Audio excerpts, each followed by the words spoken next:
Hello everyone, welcome back to my channel. तो friends, आज मैं आप लोगों के लिए बहुत ही useful kitchen tip and tricks लेके आई हूँ जो आपकी डेली लाइफ को बनाएंगे बहुत ही आसान।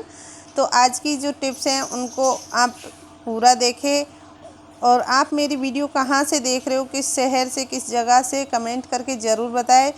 और चैनल पे नए हो तो प्लीज़ चैनल को सब्सक्राइब करें। वीडियो अच्छी लगे तो लाइक एंड शेयर करें। चलिए फिर देख लेते हैं आज की बहुत ही useful kitchen tips and hacks कंघी को लेके। तो हमारे पास में ऐसी कंघियाँ रहती है, कई ही तरह की कंघियाँ रहती है। तो और ऐसे जो यूज लिए हुए सॉक्स भी रहते हैं जिनको हम बाद में यूज़ नहीं लेते हैं, बच्चों के हो या फिर किसी के भी हो।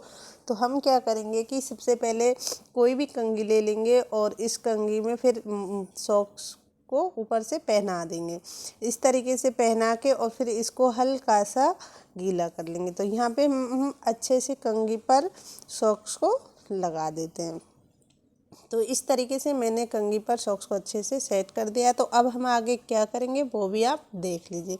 तो यहाँ पर जो हमारा फ्रिज होता है फ्रेंड्स, और उसकी जो ये साइड वाली रबड़ होती है वो इतनी गंदी होती है कि कई बार हम हाथों से भी साफ़ नहीं कर पाते और बहुत ज़्यादा गंदी हो जाती है।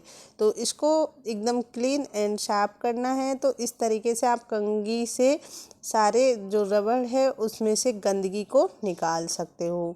तो रबड़ के साइड की जो सारी गंदगी है इससे बहुत ही अच्छे से साफ़ हो जाएगी और बहुत ही जल्दी भी आपकी फ्रिज साफ़ हो जाएगी। तो इस तरीके से साइडों में, बैक साइड, ऊपर नीचे सब जगह से आप इसको अच्छे से साफ़ कर सकते हो। तो यहाँ पे मैंने फ्रिज का जो ऊपर का प्लास्टिक का रबर है इसे बहुत अच्छे से साफ़ कर लिया है। और इस तरीके से आप भी आपके फ्रिज के इस रबड़ में जो गंदगी फंस जाती है उसको हम हाथ से तो निकाल नहीं सकते, तो कंघी से बहुत ही आसानी से साफ़ कर सकते हैं।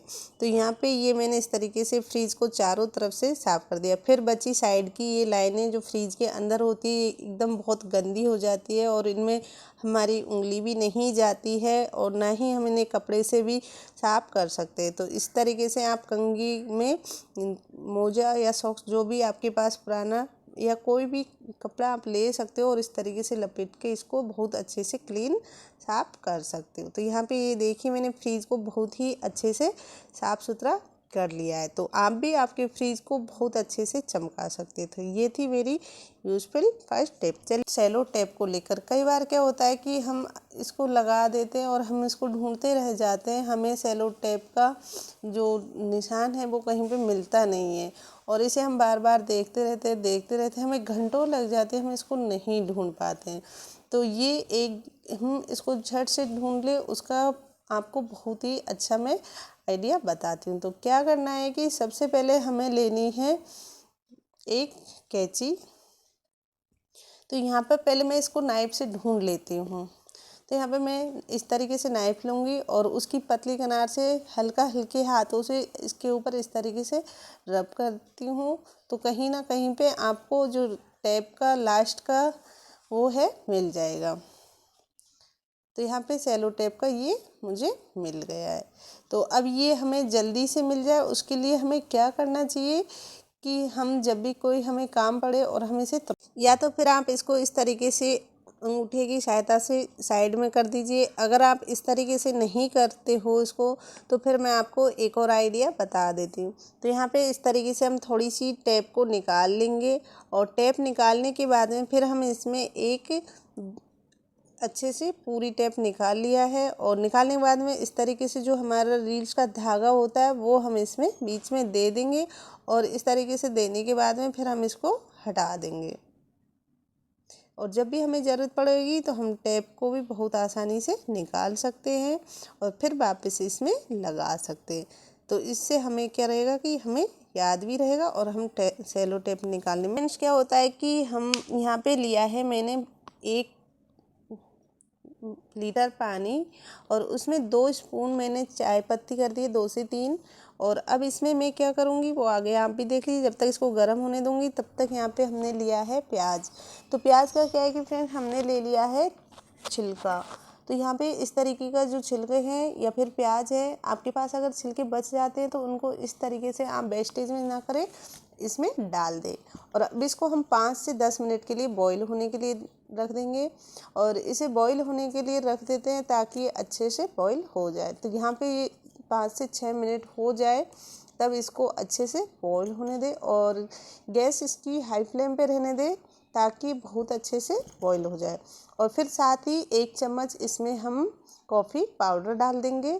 तो यहाँ पे मैंने नेस्ले वाली कॉफ़ी ली है, तो इसका 1 स्पून भर के मैं इसमें डाल देती हूँ और अच्छे से मिक्स कर देती हूँ। तो 5 मिनट बाद फिर हमने लिए हैं यहाँ पे मेहंदी। तो फ्रेंड्स इसको हमने ठंडा होने के लिए रख दिया और ठंडा होने के बाद फिर इसको हम छान लेंगे। तो क्या करना है कि इसको अच्छे से मिक्स कर देती हूँ मैं, और जब मिक्स हो जाएगा उसके बाद हम इसको छान लेंगे। और इसके जो ये पानी है तो इस पानी को हम क्या यूज़ में लेने वाले वो आपको मैं दिखा देती हूँ। तो यहाँ पे जो ये पानी है इससे हम मेहंदी को भिगोएंगे और मेहंदी को भिगोने के बाद में जब आप सिर में मेहंदी लगाते हो आपके सिर में जो बाल है सफ़ेद है वो सफ़ेद नहीं रहेंगे और आपके बालों में एक अलग ही शाइनिंग आएगी और आपके बाल जो टूटते हैं वो भी नहीं टूटेंगे और जो रूखापन है रूसी है वो भी दूर हो जाएगी। तो इस तरीके से आप मेहंदी को अच्छे से भिगो लें और भिगो कर इसको 2 घंटे के लिए छोड़ दें और तब इसको आप सिर में लगाएं। आप सादा मेहंदी लीजिएगा, कोई भी केमिकल वाली मेहंदी ना ले, पेड़ वाली जो मेहंदी होती है वो वाली मेहंदी लीजिएगा। और ये जो चाय की पत्ती बची है इसको भी हम आपको बहुत अच्छा यूज़ बताएंगे कि इसको हमें किस में यूज़ लेना है। तो इस तरीके से मैं मेहंदी को भिगो कर रख देती हूँ और मैं तो हमेशा यही मेहंदी लगाती हूँ हाथों वाली। और ये जो पानी बचा है इसको आप एक स्प्रे बोतल में भर लीजिए कोई भी कंटेनर में और फिर अपने बालों में स्प्रे करिए, जिससे आपके बाल कैसे भी टूटते होंगे वो बाल एकदम रुक जाएंगे टूटने से और ये बहुत ही अच्छा आपके सिर में काम करेगा। तो इसी तरीके से आप जब भी मेहंदी लगाओ तो इस तरीके से लगाइएगा सिर में, तो आपकी जो सफ़ेद बाल है वो बिल्कुल भी नहीं रहेंगे और बहुत अच्छे से काम आएगा। तो ये जो चाय की पत्ती है और ये जो प्याज है इसको आप क्या करिए कि आपके जो पेड़ पौधे हैं घर में उन डालियों में डाल दीजिए, उससे आपके पेड़ पौधे बहुत अच्छे हरे ताज़ा भरे रहेंगे। दूध की भगोनी को लेकर हम लोग दूध की भगोनी में अक्सर दूध औटाते हैं तो नीचे इस तरीके से दूध जमने लगता है, साइडों में जमने लगता है। तो ये ना जमे इसके लिए मैं आपको बहुत ही अच्छी टिप्स बता रही हूँ। सबसे पहले हमारे इसको किस तरीके से हमें यूज़ लेना चाहिए अगर ये जम जाता है बच जाता है। तो उसके लिए मैंने यहाँ पे एक नाइफ़ लिया है और नाइफ़ की सहायता से पहले मैं सारी जो मलाई है और जो नीचे जमा हुआ दूध है उसको छुड़ा लेती हूँ। तो इस तरीके से मैंने सारे दूध की मलाई और जमा हुआ दूध को निकाल लिया है। तो यहाँ पे मैं इसको निकाल लेती हूँ। तो आप भी इसके लिए क्या करिए कि सबसे पहले इसको निकाल लीजिए और फिर उसके बाद में आपको एक स्पून की सहायता से पूरी मलाई को निकाल लेना है। और फिर इसमें आपको डाल देना है आटा। तो ये जो हम आटे की जिसकी हम रोटी बनाते हैं वही वाला सादा आटा लिया है और मैंने एक कटोरी उसमें आटा डाल दिया और अब इसे अच्छे से हम साफ़ कर लेंगे। तो आटे को इसमें बहुत ही अच्छे से मिक्स कर देंगे और उसके बाद में हम इस आटे को रोटी बनाने में काम ले लेंगे। और जब इसको रोटी बनाने में काम लेंगे तो इसकी रोटी इतनी स्वादिष्ट और सॉफ्ट बनेंगी कि आपका बार बार ऐसे ही बनाने का मन करेगा। लेकिन अगर हमारी भगोनी में दूध ना जमे तो उसके लिए हमें क्या करना चाहिए तो वो भी मैं आपको बता देती हूँ। तो इस तरीके से आप दूध की जो मलाई है उसको बिल्कुल ख़राब ना होने दें। आपकी भगोनी भी एकदम क्लीन हो गई, इसको धोने में भी आपका साबुन बहुत कम लगेगा। चलिए फिर बता देती हूँ आगे दूध किस तरीके से हमें रखना चाहिए। हमें सबसे पहले भगोनी लेनी चाहिए और इसको हमें पानी से धुल लेनी चाहिए और उसके बाद में फिर इसमें हमें पानी कर देना चाहिए। और इस तरीके से चारों तरफ जब पानी फैला लिया है तो उसके बाद में फिर हमें इसमें पानी फेंक दिया और फिर दोबारा पानी किया है और पानी करने के बाद में फिर मैंने इसमें दूध को छान दिया है। हाँ फ्रेंड्स, सबसे पहले हमें भगोनी में पानी करना है और उसके बाद में फिर दूध डालना है। पानी हमें ज़्यादा नहीं करना, थोड़ा सा ही पानी करना है, जिससे क्या होगा कि भगोनी गीली हो जाएगी और भगोनी में पानी होने की वजह से डायरेक्ट जो दूध जाता है वो जमेगा नहीं। अब आप इसको गरम करिए, खूब औटाइए, आपका दूध बिल्कुल भी नहीं जमेगा, बिल्कुल भी नहीं जमेगा। आप बहुत आरामी से धीमी आंच पे दूध को रख दीजिए। तो ये थी मेरी दूध को लेकर टिप्स। आई होप आपको पसंद आई हो। ये मैं लेके आई हूँ यहाँ पे मैंने लिया है चॉपर के जो ढक्कन है उनकी रस्सियाँ हैं अक्सर ख़राब होने लगती है, अटकने लगती है। हम बार बार ट्राई करते हैं, सही से खिंच नहीं पाती है और ये बीच बीच में अटकने लगती है, क्योंकि जब भी हम चॉपर को धुलते हैं तो उसी के कारण ये रस्सी इसमें धीरे धीरे गीली होती है, फिर टाइट होने लगती है और ये धीरे धीरे ख़राब होने लगती है।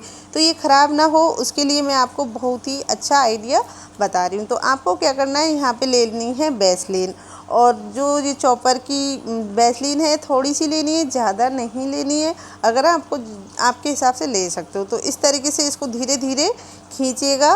और मेरा कुछ ज़्यादा ही अटकता था चॉपर, तो फिर मैंने वैसलीन लगाई। तो वैसलीन इस तरीके से आपको इसकी डोर पे हल्का हल्का इसको धीरे धीरे अंदर जाने देना है और वैसलीन लगाते रहना है। तो इस तरीके से आप इस पे वैसलीन लगाते जाइए और चॉपर की रस्सी को अंदर जाने दीजिए, जिससे कि अब इसको कुछ देर के लिए यूं ही छोड़ दीजिएगा।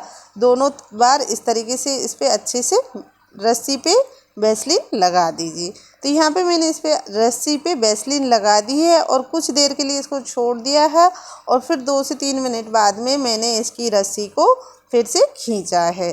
तो इसकी रस्सी को खींचने से अब ये अच्छे से काम करने लगेगी। तो ये देखिए, वैसलीन लगाने के बाद में फिर आपका चॉपर बिल्कुल भी नहीं अटकेगा। इस तरीके से आप चॉपर पर वैसलीन लगाइए, जिससे कि आपकी चॉपर की रस्सी बिल्कुल ना फंसने वाली है और ना ही ख़राब होगा, और आपका चॉपर काफ़ी टाइम तक अच्छे से काम आएगा और बहुत अच्छे से चलेगा। ये जल्दी से ख़राब नहीं होगा, बार बार आपको चॉपर लाना नहीं पड़ेगा। तो ये थी चॉपर को लेकर। तो आपको मेरी टिप पसंद आई हो तो कमेंट करके ज़रूर बताइए। चलिए फिर देख लेते हैं अगली वाली टिप्स। कई बार हम क्या होता है, हमें सफ़र में जाना होता है और हम दूध ढेर सारा हमारे घर में बच जाता है। तो इसको सेफ रखने के लिए मैं आपको बहुत ही अच्छा आइडिया बता रही हूँ। सबसे पहले आप दूध को गर्म करिए, गर्म करके इस तरीके से ठंडा कर लीजिए। और ठंडा जब आपका दूध हो जाए तो आपको क्या करना है कि इसमें आपको 1 चुटकी भर इसमें डालना है खाने वाला सोडा, यानी कि मीठा सोडा। 1 चुटकी आप इसमें मीठा सोडा डाल दीजिए और इसको अच्छे से मिक्स कर दीजिए और आप इसको फ्रीज में लगा दीजिए। ये आपके 1 वीक तक ख़राब नहीं होगा। आप 3 से 4 दिन में अगर कहीं से वापस आओगे तो आपको आपका दूध एकदम ताज़ा फ्रेश यूं ही मिलने वाला है, बिल्कुल भी ख़राब नहीं होगा। ये टिप मैंने अपनाई है तो आपको मैंने आप लोगों के साथ में शेयर कर रही हूँ। जब भी आप कहीं बाहर जा रहे हो और कोई कारणवश दूध बच जाता है तो उसको आप पहले गर्म करिए, फिर ठंडा करके उसमें 1 चुटकी बेकिंग पाउडर डाल दीजिए और ये फिर इसको रख दीजिए। तो ये थी मेरी। यहाँ पे सॉक्स को लेके मैं कोई भी सॉक्स ले लीजिए आप पुराना, जैसे आपके पास, मेरे पास बहुत पुराना सॉक्स था तो मैंने ये वाला सॉक्स यूज़ में लिया है। तो यहाँ पे मैंने लिया है पुराना वाला सॉक्स, जो बिल्कुल भी काम में नहीं लेती हूँ मैं, इसको फेंकने ही वाली। तो मैंने सोचा ज़रा इसका यूज़ ही ले लेते हैं। तो मैंने यहाँ पे सॉक्स लिया है और फिर ले लेती हूँ मैं फूल झाड़ू। तो हाँ फ्रेंड्स, यहाँ पे मैंने फिर फूल झाड़ू लिया है और फूल झाड़ू को मैं सॉक्स से पहना देती हूँ। तो इस तरीके से फूल झाड़ू के ऊपर से हम सॉक्स को पहना देंगे। तो यहाँ पे मैंने सॉक्स के ऊपर अच्छे से फूल झाड़ू को पहना दिया है। अब फूल झाड़ू के ऊपर सॉक्स पहनाने के बाद में फिर मैं इस पर रस्सी बांध देती हूँ। आप कोई भी रबड़ लगा दीजिए या रस्सी बांध दीजिए, जैसे आपको ठीक लगे उस तरीके से आप इसको एक जगह अच्छे से फिट कर दीजिए। तो यहाँ पे मैंने रस्सी बांध दी है। तो रस्सी बांधने से क्या होगा कि सॉक्स इधर उधर जाएगा नहीं और ना ही निकलेगा।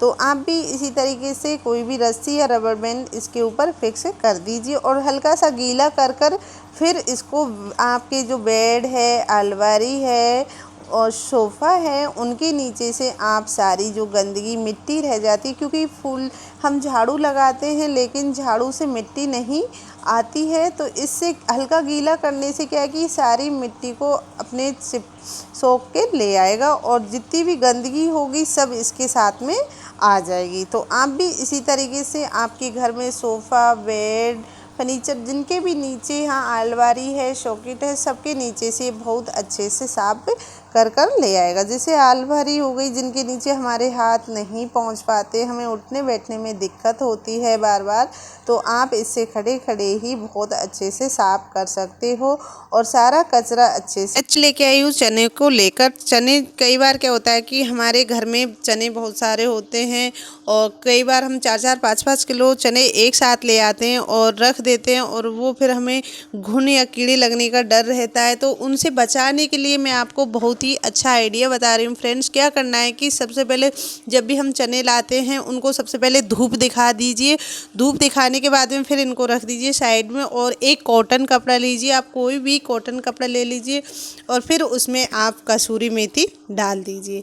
ये वाली कसूरी मेथी हर किसी के घर में होती है, हर किसी के पास होती है और 4 से 5 किलो अगर आपके पास चने हैं तो इसमें इतनी सारी आपको कसूरी मेथी लेनी है और इस तरीके से फोल्ड करके इसकी एक पोटली बना लेनी है और पोटली बनाने के बाद में आपको चनों के बीच में रख देना है। चाहो तो आप कोई कंटेनर में भी भर के रख सकते हो और अगर आप इसी तरीके से पैक करके रखना चाहते हो तो इस तरीके से भी आप पैक करके इनको रख सकते हो। इसमें क्या होता है कि बोरी में या टाट में रखने से इसमें हवा भी लगती रहती है जिससे हमारे चने जल्दी से ख़राब भी नहीं होते हैं और जब ये कसूरी मेथी की पोटली बनाकर आप रख देंगे तो ये बिल्कुल भी ख़राब नहीं होंगे, क्योंकि कसूरी मेथी की महक उसमें कीड़े नहीं लगने देंगे। चलिए फिर देख लेते हैं अगली वाली टिप तवे को लेकर। कई बार क्या होता है कि हमारी किचन में हम जो पराठे वगैरह बनाते हैं तो उसकी वजह से हमारा तवा बहुत जल्दी गंदा होता है और इसे जल्दी साफ़ हम कर नहीं पाते हैं। तो इसको साफ़ करने के लिए मैं आपको बहुत ही अच्छी टिप्स बता रही हूँ। हमें क्या करना है, सबसे पहले लेनी है एक इनो हर किसी के घर में होती है, हर किसी के पास में होता है और इनो इस तरीके से आप इसमें डाल सकते हो। अगर आपको इनो नहीं डालनी है तो आप इसे भी स्किप कर सकते हो। आपको सबसे मेन चीज़ है इसमें लेना, जो मैं आपको आगे चल के टिप में बता रही हूँ, इसमें आपको सादा सा पानी भी डाल सकते हो। अगर सादा पानी नहीं डालना है तो 1 चम्मच वाइट विनेगर भी आप इसमें डाल सकते हो। अगर ये भी आप नहीं डालना चाह रहे हो तो आपको क्या करना है कि हम जो साबुन लेते हैं बर्तन धोने वाला, सिर्फ वही ले लीजिए और उसमें सबसे मेन है रैक मार्क। ये रैक मार्क हर किसी के पास होता है और इससे आपको सिर्फ इसको रफ़ करना है, सिर्फ रफ़ करना है और रफ़ करते हुए इसको अच्छे से साफ़ कर लेना है। 2 से 3 मिनट में आपका तवा ऐसे चमक जाएगा एकदम क्लीन, बहुत अच्छे से। आपका बार बार मन करेगा कि हम इस तरीके से हमारे तवे को धोए, बिना कोई पैसे खर्च किए हुए आप घर पे ही आपके तवे को एकदम क्लीन साफ चमका सकते हो। तो यहाँ पे इस तरीके से मैंने 2 से 3 मिनट के लिए तवा को रगड़ा है। सिर्फ आपको, अगर आपको ज़्यादा जल्दी करना है, ज़्यादा घिसना नहीं है तो आप इनो ले सकते हो, नहीं तो आप सादा साबुन से भी इसको साफ़ कर सकते हो। सबसे मेन है इसमें रैक मार्क से ये बहुत अच्छे से तवा साफ़ हो जाता है, सारी जंग वगैरह अच्छे से साफ़ कर देता है। तो यहाँ पे मैंने इस तरीके से तवे को घिसकर साफ़ कर लिया। आप देख सकते हो 2 से 3 मिनट में मेरा तवा एकदम क्लीन चमक गया था, ज़्यादा टाइम नहीं लगा था, सिर्फ 2 से 3 मिनट में ही तवा अच्छे से साफ़ हो गया। तो ये थी तवे को लेकर बहुत ही यूज़फुल और बहुत ही काम आने वाली टिप्स। आप देख सकते हो तवा आधी साइड में तवा कितना साफ़ हो गया है। तो इसी तरीके से आप भी आपके घर के तवे को बहुत अच्छे से क्लीन साफ कर सकते हो। चलिए फिर देख लेते हैं अगली वाली। तो क्या होता है, जैसे बारिश आती है, मौसम बदलते होते हैं, तो उसी तरीके से हमारे हाथों की स्किन जाने लगती है और जब हाथों की स्किन जाती है तो उससे हमें बड़ी उलझन होती है, कई दिनों तक हाथों में स्किन रहती है। तो आपको कोई भी उलझन नहीं होगी, मैं बता रही हूँ, इस तरीके से आप एक बार ज़रूर ट्राई करिए। तो जब भी आपके घर में कोई नींबू यूज में लिया हुआ छलका रहता है नींबू का, तो उसको अपने फिंगरों की साइडों में, हाथों में, जहाँ जहाँ आपकी स्किन जा रही है वहाँ पर इसको आप रब करिए। इसको रब करने से क्या होगा कि जो हमारी स्किन है वो एकदम क्लीन हो जाएगी और फिर दोबारा नहीं आएगी। तो इसको आप 10 मिनट के लिए अपने हाथों पे रब करिए। इसी तरीके से आप रब करते रहिए और फिर इसको छोड़ दीजिए। 2 से 5 मिनट रब करना है, पर 10 मिनट के लिए इसे छोड़ देना है। और फिर उसके बाद में आप जब हाथों पे से सूख जाए तो इसको हाथों को वॉश कर लीजिए 10 मिनट बाद में। फिर वॉश करने के बाद में आपको अब क्या करना है, नेक्स्ट वाली इसमें आपको लगानी है विक्स। जी फ्रेंड्स, आपको विक्स लगानी है। देखिए नींबू से ही मेरे हाथों में बिल्कुल स्किन जो निकली हुई थी वो हट गई है। और ऊपर से आप विक्स लगा लीजिए, तो इससे क्या होगा कि बिल्कुल भी आपके हाथों की स्किन है वो वापस नहीं निकलेगी। तो इस तरीके से मैंने अपनी फिंगरों पे, अपने साइडों में, स्किन पे लगा ली है विक्स। विक्स लगाने के बाद में फिर आप आराम से अपने हाथों को छोड़ दीजिए बिल्कुल भी, और ये बहुत अच्छे से काम करता है, आपके हाथों को बहुत सुंदर भी बनाएगा। तो इसी तरीके से आप के हाथों की जब भी स्किन जाए तो आप विक्स और नींबू का यूज करिए, बिल्कुल भी आपके हाथों में नहीं रहेगी। एक से दूसरे दिन तो आपके हाथों में आपको दिखेगी भी नहीं। बहुत ही अच्छा काम करता है, ये मैंने खुद ने यूज लिया है, उसके बाद में आप लोगों के लिए मैंने ये टिप्स बनाकर डाली है। क्योंकि मेरे अक्सर हाथों की स्किन के ऊपर खाल होती है वो जाती रहती है, तो उसके लिए मैंने ट्राई किया, तो मेरे बहुत अच्छे से काम किया, इसीलिए मैंने आप लोगों के लिए टिप बनाई। चलिए फिर देख लेते हैं अगली वाली टिप्स। क्लिप का यूज उंगलियों पे किया है, अगर नहीं किया है तो आज करके ये देखिए। ये चिमटी सिर्फ कपड़ों के ही लिए नहीं बल्कि हमारे स्वास्थ्य के लिए भी हम इसे यूज कर सकते हैं। और आप देख सकते हो इन्हें मैं फिंगर पर लगा रही हूँ। कैसे लगाया है, क्यों लगाया है और लगाने से क्या फ़ायदा होगा वो मैं आपको आगे वीडियो में बताती हूँ। तो देखिए, हमारे आयुर्वेद में और विज्ञान में दोनों में ये कहा गया है कि ये जो हमारी उंगलियां होती हैं इनका एक प्रेशर पॉइंट्स होता है, और अगर आप इन्हें ठीक तरीके से प्रेशर देते हैं या फिर ठीक तरीके से आप इन पे दबाव बनाते हो तो आपके शरीर की कई समस्याओं के समाधान हो जाएंगे। तो सबसे पहले हमें क्या करना है कि सबसे पहले हमें क्लॉथ क्लिप लेनी है, और इन क्लॉथ क्लिप को हमें क्या करना है कि सबसे पहले हमें हमारी फिंगर्स की, तो इन क्लिप्स को 10-10 सेकंड के लिए हमें हमारी फिंगर पर लगानी है। तो इस तरीके से हम इनको लगाएंगे 10 सेकंड के लिए, फिर हटा देंगे 10 सेकंड बाद में। तो इसी तरीके से आप सारी आपकी फिंगर्स के ऊपर ये क्लिप्स लगा ले और 10 सेकंड के लिए इन्हें लगे रहने दें, फिर इन्हें हटा दें 10 सेकंड बाद में। अगर आप ज़्यादा देर रखेंगे तो उससे आपके हाथों पर ज़्यादा प्रेशर बना रहेगा। इस ट्रिक को जब करें आप फ्री बैठे हो तब। ये हमारी हाथ की थंब फिंगर होती है, ये हमारे लंग्स को स्वस्थ रखती है। अगर अस्थमा से जुड़ी हुई कोई भी प्रॉब्लम है उसे भी ये जड़ से ख़त्म करती है। और अगर आपके पास इन सब चीज़ों के लिए टाइम नहीं है तो उसके लिए मैं आपको एक और तरीका बताती हूँ। तो फ्रेंड्स, हर महिलाएं नेल पेंट तो ज़रूर लगाती हैं, तो आप नेल पेंट लगाते टाइम भी इस ट्रिक का यूज में ले सकती हो। कि हम जब भी सब महिलाएं नेल पेंट लगाती है तो हमसे नेल पेंट सही से लग नहीं पाती है, होता है कि पूरी फिंगर पे भी फैल जाती है। तो तब भी आप इस क्लॉथ क्लिप का यूज़ कर सकते हैं फिंगर पर लगाकर। तो इससे 2 फ़ायदे होंगे, एक तो आपकी नेल पेंट भी बहुत अच्छे से बढ़िया से लग जाएगी, और दूसरा आपकी फिंगर पर बढ़िया इसका तनाव बना रहेगा, प्रेशर से फिंगर दबी रहेगी। इससे आपके स्वास्थ्य संबंधी समस्याओं के बहुत सारे हल हो जाएंगे, और जिसके लिए हम काफ़ी सारा पैसा भी खर्च करते हैं। तो आप देख सकते हैं मैं इस तरीके से फिंगर पे बहुत ही आसानी से नेल पेंट भी लगा रही हूँ, और साथ में फिंगर भी जो चिमटी है उससे दब रही है। तो इस तरीके से आप क्लॉथ क्लिप का भी यूज कर सकते हो। तो मैंने आपको दोनों तरीके से बता दिया है। जब भी अगर आपके पास टाइम नहीं है तो आप इस तरीके से भी क्लिप को लगा सकती हो, जिससे आपके स्वास्थ्य को आप एकदम ठीक रख सकती हो। चलिए फिर देख लेते हैं अगली वाली टिप्स। तो अगला नाइफ़ और कैंची को लेकर, क्योंकि हमारे घर में कई बार क्या होता है कि नाइफ़ हमारे धीरे धीरे उनमें रगड़ लगने के कारण से काम करना बंद कर देते हैं। तो घर पे ही इनको कुछ टाइम के लिए हम अच्छी सी धार दे सकते हैं।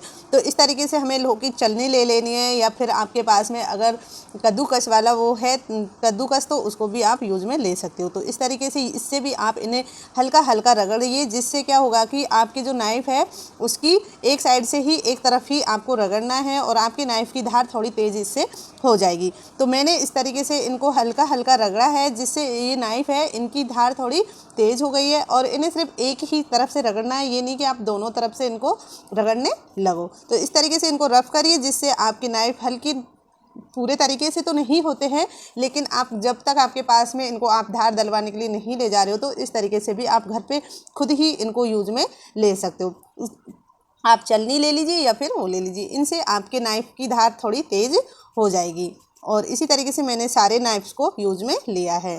तो मैं उम्मीद करती हूँ आपको मेरे नाइफ्स वाली टिप्स पसंद आई होगी। तो इसी तरीके से मैं सारे नाइफ्स को रब कर लेती हूँ।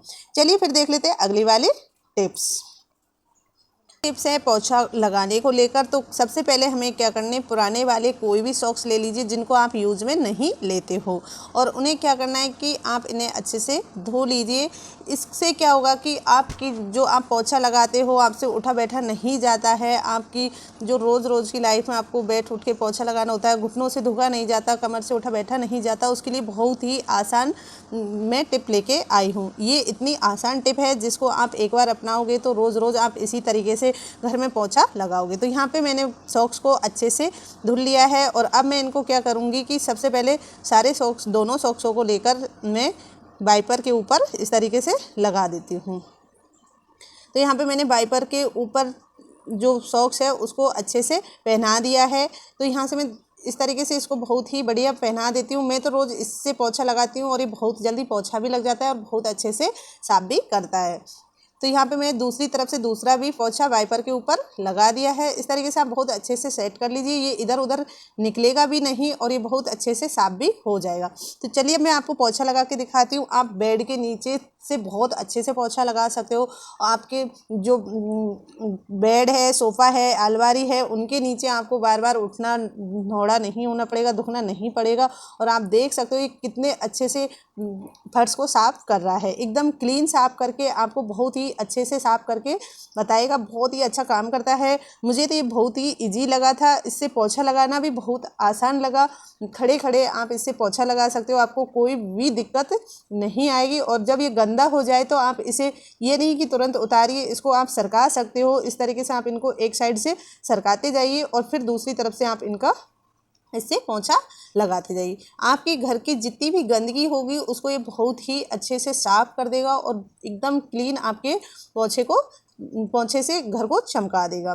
तो इस तरीके से आप ये नहीं कि आप यहाँ ज़मीन में ही पोछा लगाए, इससे आप आपके सॉकेट्स या एसी वगैरह को भी आप बहुत अच्छे से साफ़ कर सकते हो। जैसे अलमारी के ऊपर गंदगी जमी हुई है उसको भी आप निकाल सकते हो। यहाँ पे मैं मेरी सॉकेट्स है उसके ऊपर हाथ नहीं पहुँच पाता है, इतनी ऊपर है, तो उस पर मैं आपको पोछा लगा के दिखा रही हूँ। देखिए कितने अच्छे से सारी गंदगी को साफ़ कर देता है। बहुत ही आसानी से पूरी मिट्टी धूल सबको ये निकाल देता है, एकदम क्लीन। यहाँ पे मेरा हाथ नहीं पहुँचता, वहाँ पे मैं इससे ही सफाई कर लेती हूँ। तो इस तरीके से आप भी आपके अलमारी, एसी या फ्रीजर, जहाँ पे भी आपके हाथ नहीं पहुँचता हो वहाँ पे आप पोंछे से साफ कर सकते हो। तो ये वाला आप एक बार ट्राई ज़रूर करना।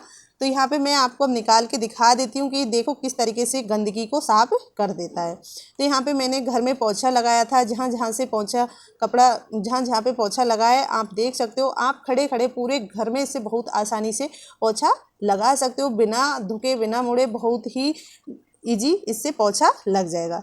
तो मैं उम्मीद करती हूँ कि आपको मेरा ये आइडिया पसंद आया होगा। तो यहाँ पे नेक्स्ट टिप है कोलगेट को लेकर। कई बार क्या होता है कि कोलगेट हमारा उसमें काफ़ी सारा रहता है, लेकिन हम सोचते हैं कि इसमें से कैसे निकालें। और कोलगेट को निकालने का मैं आपको बहुत ही अच्छा आइडिया बता रही हूँ फ्रेंड्स। सबसे पहले क्या करना है कि हमें फोक वाला कांटे वाला चम्मच लेना है और इस तरीके से इसमें फंसा देना है। और यकीन मानिए कि इस तरीके से फंसाने से आपका जितना भी कोलगेट होगा सब निकल कर बाहर की तरफ आ जाएगा। थोड़ी सी दिक्कत होती है, बस खींचने में बहुत टाइट खींचता है, लेकिन ये बहुत ही आरामी से इसमें से जितना भी कोलगेट होता है बहुत ही आरामी से निकल आता है। तो जिस तरीके से मैंने इसको किया है सेम प्रोसेस आप भी इसी तरीके से करिए, और जो आपके कोलगेट है उसकी जितनी भी कोलगेट होगी वो निकल कर आगे की तरफ आ जाएगी। तो इस तरीके से मैंने फोक से इसको खींचते हुए इसमें से जितनी भी कोलगेट थी यकीनन मानो 4 से 5 दिन के लिए यूज़ में आई थी, इतनी सारी कोलगेट इसमें बची रह गई थी। तो आप भी इसी तरीके से, कई बार क्या होता है कि हमारे पास कोलगेट ख़त्म हो जाती है और हमारे पास होती नहीं है और इसमें से हमें निकालनी होती है, तो हम कैसे निकालें, उसी के लिए मैंने ये ट्रिक अपनाई है। तो ये देखिए, आप भी देख सकते हो पीछे की साइड से कोलगेट एकदम बहुत ही ज़्यादा पतला हो गया और कितने सारा आगे की साइड में इकट्ठा हो गया है। तो अब इसको हम पीछे ना सरके उसके लिए बहुत ही अच्छा आइडिया बता रही हूँ। साथ में ही इस तरीके से आप इसको दुकेड़ते जाइए और दुकेड़ने के बाद में फिर आप यहाँ पे ये जो चिमटी होती है ये लगा दीजिए और ये पीछे बिल्कुल भी नहीं आएगा। और जब भी आपको कोलगेट निकालना होगा बहुत ही आसानी से कोलगेट निकल आएगा, ये वापस बैक नहीं होगा। तो ये थी कोलगेट को लेकर आज की यूजफुल टिप्स। तो फ्रेंड्स, अब बताइए आपको इनमें से पहले से कौन सी टिप पता थी, कौन सी टिप्स को आप पहले से जानती थी, तो आपको मेरी टिप्स कैसी लगी। अगर आप मेरे चैनल पे पहली बार आए हो तो प्लीज़ चैनल को सब्सक्राइब करना बिल्कुल ना भूलें। वीडियो अच्छी लगे तो लाइक एंड शेयर करें। कमेंट करके ज़रूर बताएं कि आप मेरी टिप्स को किस जगह, किस शहर से देख रही हो, और कमेंट करना बिल्कुल ना भूलें। फिर मिलूंगी मैं आपको अगली टिप में, तब तक के लिए take care, bye bye friends, Radhe Radhe, all of you friends.